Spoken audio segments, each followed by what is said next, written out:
అజారుద్దీన్ ను మంత్రివర్గంలోకి తీసుకోకుండా బీజేపీ కుట్రలు చేస్తోందని ఎమ్మెల్సీ అద్దంకి దయాకర్ ఆరోపించారు. అజారుద్దీన్ తో ప్రమాణ స్వీకారం చేయించకుండా గవర్నర్ పై బీజేపీ ఒత్తిడి తెస్తుందన్నారు. కేవలం మైనార్టీ అన్న ద్వేషంతోనే బీజేపీ అజారుద్దీన్ ప్రమాణ స్వీకారాన్ని అడ్డుకుంటోందని అద్దంకి మండిపడ్డారు. మైనారిటీలకు మంత్రివర్గంలోకి తీసుకోవడానికి బీజేపీకి బీఆర్ఎస్ కి ఇష్టం లేదు.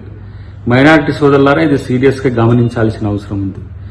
అదే మరి సురేంద్రపాల్ సింగ్ ని ఏ విధంగా ఎన్నిక 20 రోజులు ఉందనంగా మంత్రివర్గంలోకి బీజేపీ తీసుకుందో ప్రశ్నించాల్సిన అవసరం ఉంది. ఇలా బీఆర్ఎస్ దాన్ని ప్రశ్నించకపోగా బీజేపీ వాదనకు తోడుగా ఉండేటట్టుగా ఈరోజు ప్రయత్నం చేస్తున్నారు. ఇప్పుడు బీజేపీ బీఆర్ఎస్ కొరకు చేస్తున్న ప్రయత్నం అజరుద్దీన్ గారిని మంత్రివర్గంలో తీసుకోకుండా చేస్తున్న కుట్ర అనేది మేము తెలియజేస్తున్నాం. చిత్తశుద్ధి అని ఉంటే మీకొక నీతి, అంటే బీజేపీకి ఒక నీతి, కాంగ్రెస్కి ఒక నీతి ఎట్లా? ఉప ఎన్నికల్లో పోటీ చేసిన అభ్యర్థిని మంత్రివర్గంలోకి తీసుకున్న దాన్ని ఏ విధంగా చూడాలనో తెలంగాణ ప్రజలు, తెలుగు ప్రజలు ఆలోచించాల్సిన అవసరం ఉంది.